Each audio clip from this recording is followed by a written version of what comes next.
जतरा खराब होला है ना को कोरी अरे आओ तो है ना वो देखो रे देहिया में वान हर बावे हां अभी ना हेल्थ मंजिल देख ली तो टोट टोट पहुंच जाला जगह हाउ चोकोबार ना खा ले ई चोकोबार खा ले हां पिया ले मुंह पर से हटा के मैं कह है ना लाल खुद को है लगता निमन बात कर लगे लिखे है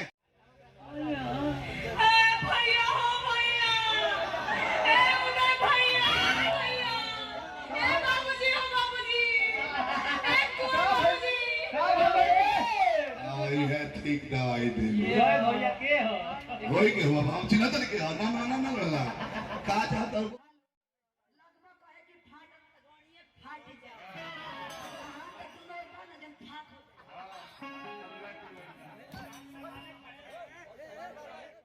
देखो हम कहे ना कि चाहत भाई तू साउंड इतना सुंदर बजाओ तो नु कि हमार 10 रुपया के ब्लेड बाँच जाई काहे वही ना जार दल बड़ा कूल रहना कि लोग जर गेल ढेर दिन से लोग देखा था 20 वर्ष से हां जी यूट्यूब पर चैनल पर हाई फोटोग्राफर सब नया नया देखा था नहीं पता चियरी के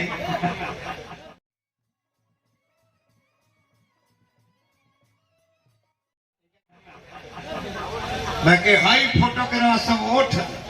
निकलन देखले बानी नहीं एक रोट पान के पतैया सब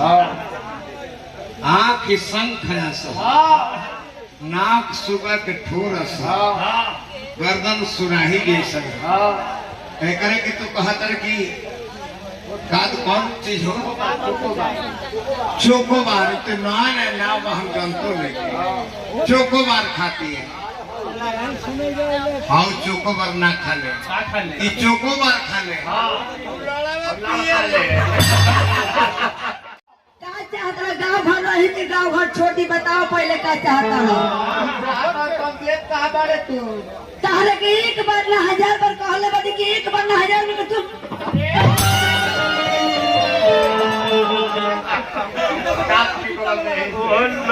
इनका संग दुगो लगावा खेलो बावाला हाथ में को जूता ले लो आ दहिनवाला हाथ में माए आ जब फुहर बरस तक जाके गिरा पल पर अब वो जूता कैसन राजस्थान के ऊंट के चमड़ा के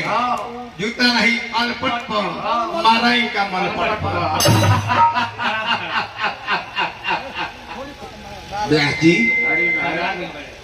जब कुछ फुहर बोले कहता रहूँगा मुँह पर से हटा के मैं कह है ना लाल खुद को है लगता